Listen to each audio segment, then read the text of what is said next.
Untay laing mo laing mahatag ng mga kung ano mga inspirational nga mga message.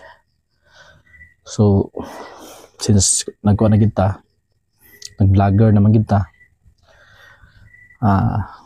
matag na pugkog ka ng gamay nga ideas no about vlogging.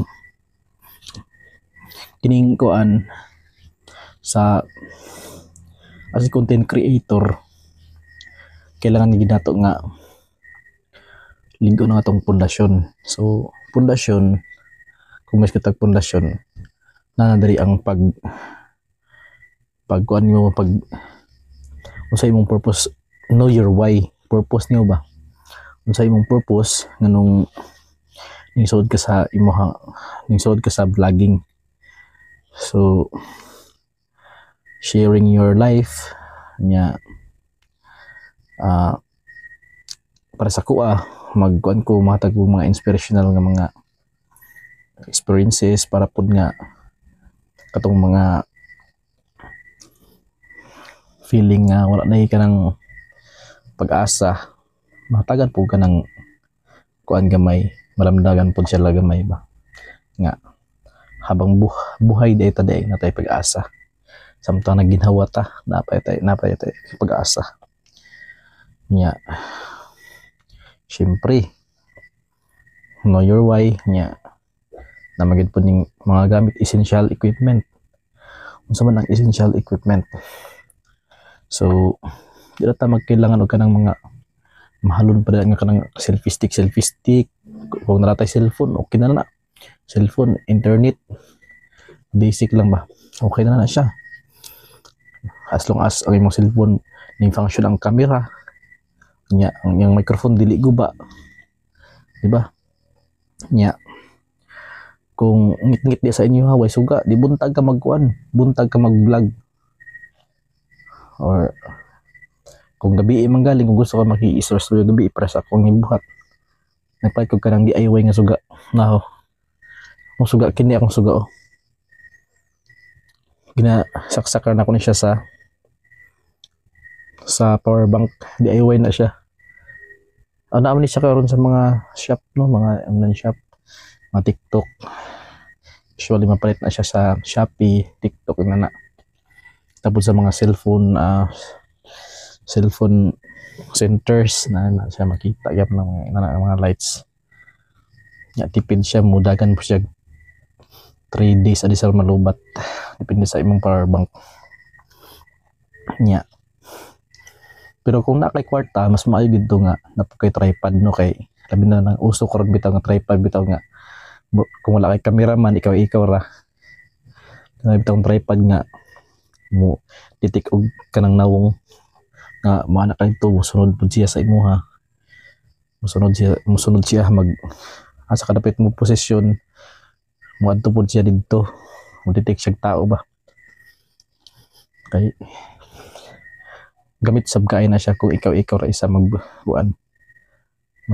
Pero kung daghan mo sa family mo, as a family mo magkuan trabaho, so tinabangay ra man dili kay magsigara mo nakluray kung kinsay mo kuan, kinsay mo camera, kinsay kung naay mga ideas dapat buhaton lang ninyo dayon, kay kanang ideas ra ba mukalit ra naglabay siya mo makuan na sa yung huna-huna nya, pag di inyo buhaton dayon mawala na siya kalit na malimtanan ninyo kung sa to inyong i-content, sayang kaayo. So kung naabay mga ideas nga mo kuan sa yung huna-huna nga inani akong i-content, buhata dayon samtang di pa ka busy say, kay pag abot na sa mga pila ka seconds or pila ka minutes na isugo sa imuha, so mawala na ka sa imuhang kay nindot nga idea.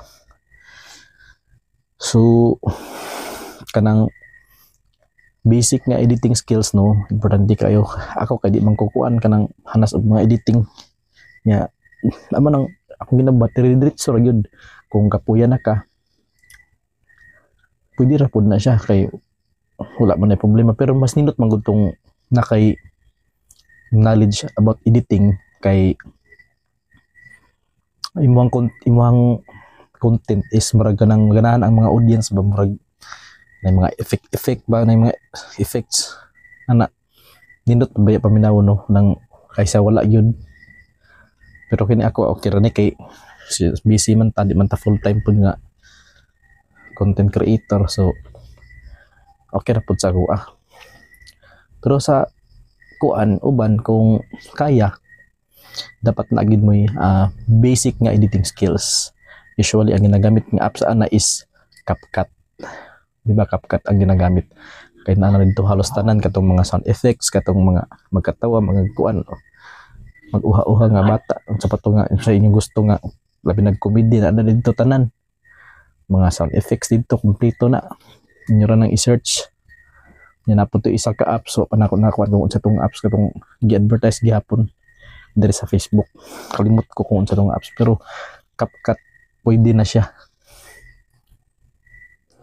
Okay.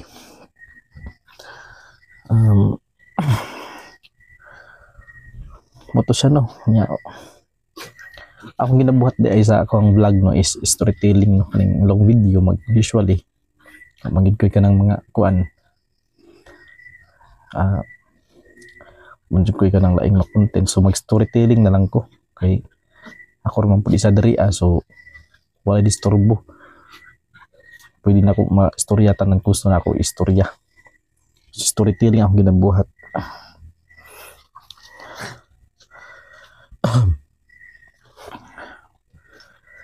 Nya kuan kining consistency dapat matinud-anon ta sa to ang kuno atong gibuhat, pero kasagaran man gud mga nag-content no i-reflect nila sa ilahang kagalingon ang ilahang content.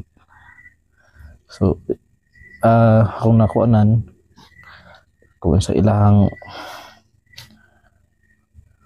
consistency lang dili lang ta mo hisgot og kanang mga kuno kay sobrang pod kay mo ingon tag ka nang mag-reflect sa inyong behavior kay ang uban nag role play ra baya bisag butan to niya ang content magkana ang magpasuya magpa kanang kuan ba, pero role play ra na siya.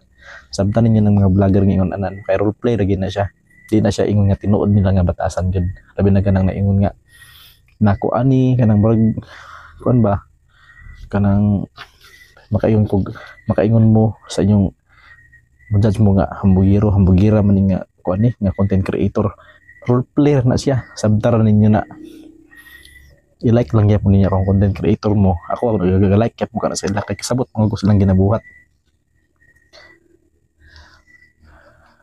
Role player na siya to grab the attention of the bashers o sa mga audience nga iyang target.